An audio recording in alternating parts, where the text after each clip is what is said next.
هذه الضجة المفتعلة حول زكاة الفطر ما عندها حتى معنى.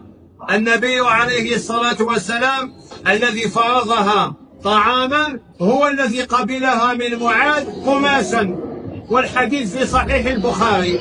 النبي عليه الصلاة والسلام الذي فرضها طعاما هو الذي قبلها قماشا من معاذ لما ذهب إلى اليمن وأرسلها قماشا، فيجوز إخراجها نقدا.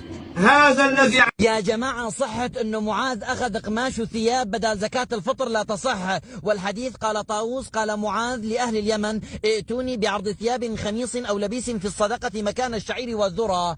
هذا الحديث مرسل وأورده البخاري معلقا فيه انقطاع، فطاووس لم يسمع من معاذ، وهذا قول الدار القطني. ومعاذ بن جبل لما مات كان عمر طاووس بن كيسان يا دوب 5 أو 6 سنين. وبعدين على فرض ثبوت الخبر زكاة الزرع شيء وزكاة الفطر شيء آخر، شو دخل زكاة الفطر أصلا بهذا الحديث؟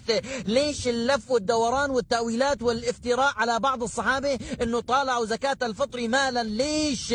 بس مشان تضيعوا الناس وتعلموني خالفوا السنة. النبي في الصحيحين البخاري ومسلم فرض النبي زكاة الفطر صاعا من طعام، والنبي صام 9 رمضانات ما طالعها إلا طعام. وكان في زمان النبي كان في مال وكان في فضة وكان في ذهب وكان في دنانير وكان في دراهم، ومع هيك النبي فرض طعام اسمها زكاة فطر يا ناس، مو زكاة مال. أقول النبي هيك فرضها. يقول أبو حنيفة: ليش أبو حنيفة معصوم؟ قال ابن عباس: يوشك أن تنزل عليكم حجارة من السماء. أقول قال رسول الله وتقولون قال أبو بكر وعمر. يا ناس لا حجة إلا في محمد، من حاجج أحدا فليحاججه في محمد. بعدين سنة النبي عندك ما تصير بها العصر، وكلامك هو اللي يصير بها العصر، وكأنك تعلم الناس وتعلم الدين أكثر من النبي. قل أتعلمون الله بدينكم؟